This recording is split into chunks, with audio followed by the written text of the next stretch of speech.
Habang papalapit tayo sa mga dakilang kapistahan ng pag-akyat ng Panginoon at Pentecostes, pinaalalahanan tayo ng Ebanghelyo ngayon sa pangako ni Jesus na kailanmay ay hindi niya tayo iiwan.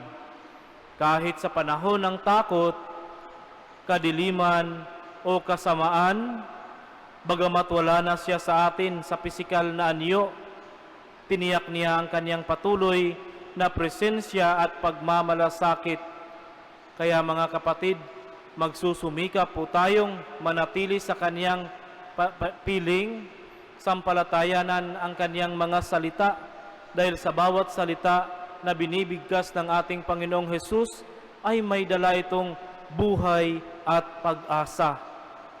Ito po yung panghahawakan nating lagi bilang mga anak ng Diyos, ang mabuhay sa kabanalan, ang mabuhay ng may pag-asa. Pag-asa na tanging mga salita lamang ng Panginoon ang makapagbigay sa atin ng tunay na kapayapaan at kaligayahan. May mga tatlong mahalagang mensahe si Jesus sa Ebanghelyo natin ngayon. Una, katapatan sa kanyang salita. Malinaw na sinabi ni Jesus na ang tunay na nagmamahal sa Kanya ay sumusunod sa Kanyang mga utos, sumusunod sa Kanyang mga turo. Ang pagmamahal kay Jesus ay nangangahulugang pagsunod sa Kanyang mga sinasabi. Minamahal at sinusunod din natin ang Ama, sapagkat si Jesus ay hindi lamang isang tao, kundi anak ng Diyos, kaisa ng Ama. Ang bawat isa sa atin ay inaanyayahan ng mga pagbasang ito ngayon. Pagnilayan nating lagi. Pagnilayan rin natin ang nasa puso natin, kung totoo ba tayong nagmahal sa Diyos, kung totoo ba tayong nagmahal kay Jesus. Kung tayo po'y nagmamahal, sumunod tayo. Marunong sana tayong makinig, makiramdam, at gawin ang mga utos na initunuro sa atin ng Panginoon. Pangalawa, ang pangako ng Espiritu Santo. Ipinangako ni Jesus na isusugo niya ang Espiritu Santo, ang ikatlong persona ng Santissima Trinidad. Ang Espiritu ang tutulong sa atin upang maunawaan at maisabuhay ang mga aral ni Jesus. Sa pamamagitan ng Espiritu, iniaakay tayo na makilala ang kalooban ng Diyos at ito'y sundin. Pangatlo, kapayapaan at kagalakan ni Kristo. Nalungkot ang mga alagad dahil sinabi ni Jesus na siya'y aalis na. Ngunit ibinigay niya sa kanila at sa atin ang kanyang kapayapaan. Isang kapayapaang hindi kayang ibigay ng mundo. Nangako rin siya na kagalakan, lalo na sa kanyang muling pagbabalik. Habang nabubuhay tayo sa mundong ito, inaanyayahan tayong magtiwala sa Kanya at isabuhay ang ating pananampalataya araw-araw.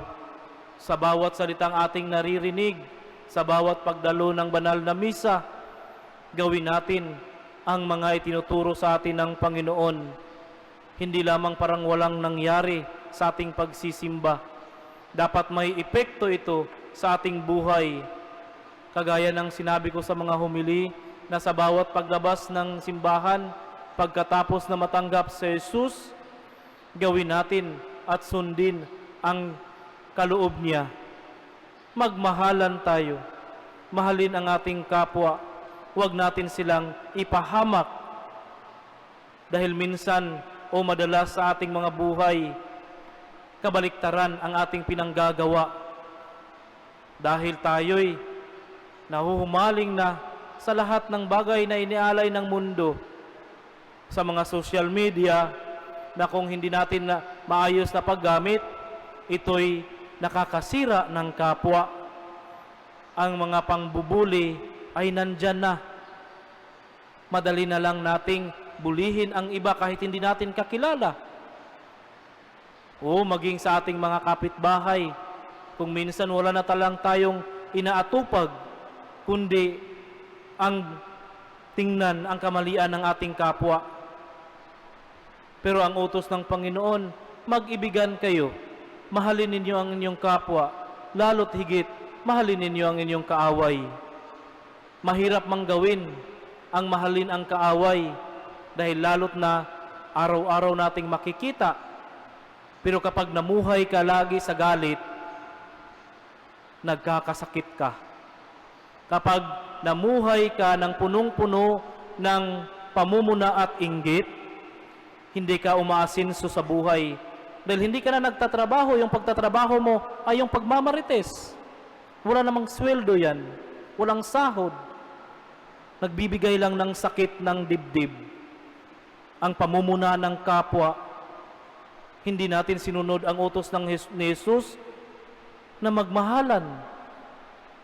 Pero minsan, atin pang sinisiraan ang ating mga kapatid. Kaya walang grasyang pumapasok sa buhay kapag ang lagi nating inaatupag ay yung hindi nakakatulong sa mga buhay natin.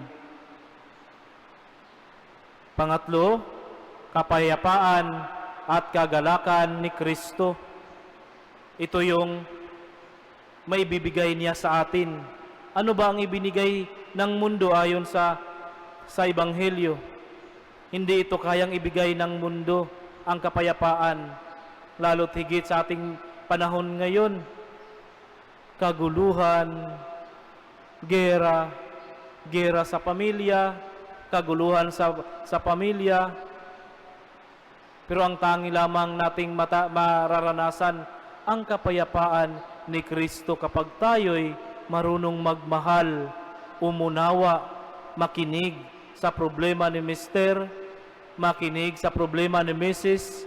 at lalo't higit pakinggan ang hinaing ng mga anak. Kapag ang mga magulang ay pabaya sa kanilang pamilya, hindi na nila iniintindi kung anong problema ng mga anak, lalong nagkakagulo-gulo ang pamilya. Ang mundo natin ay nasa munting pamilya. Kapag laging magulo, walang kapayapaan. Pero kapag si Jesus tinanggap ninyo at sumunod kayo sa Kanya, mararanasan ninyo ang tunay na kapayapaan at kaligayahan. Kaya habang nagpapatuloy tayo sa ating paglalakbay sa panahon ng Pasko ng muling pagkabuhay, buksan natin ang ating puso sa Espiritu Santo. Naway akayin niya tayo upang maging tapat at mapagmahal na tagasunod ng Diyos at ng Kanyang anak na si Jesus. Amen.